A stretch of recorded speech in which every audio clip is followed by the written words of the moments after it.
জমির কি কাগজপত্র আপনার সংগ্রহ রাখতে হবে, একটি সম্পত্তির কি কাগজপত্র আপনার সংগ্রহে রাখা দরকার। আপনার সম্পত্তির মালিকানার অন্যতম মাধ্যম হচ্ছে দলিল। আপনি যে সম্পত্তির একটি মালিক হয়েছেন ওই সম্পত্তির একটি দলিল অবশ্যই রয়েছে, ওই দলিলটা আপনার সংগ্রহ রাখতে হবে।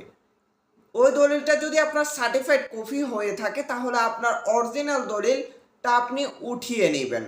আপনার দলিল করার পর যে রসিদটা দিয়ে থাকে ওই রসিদটা দিয়েও অরিজিনাল দলিলটা উঠিয়ে নেবেন। এরপর হচ্ছে খতিয়ান। আপনার সম্পত্তির মালিকানার যত খতিয়ান আছে ওই খতিয়ানগুলো আপনার সংগ্রহ রাখতে হবে। নামজারি খতিয়ান থেকে শুরু করে যত খতিয়ান আছে সবগুলো আপনার সংগ্রহ রাখতে হবে। এরপর হচ্ছে খাজনার দাখিলা।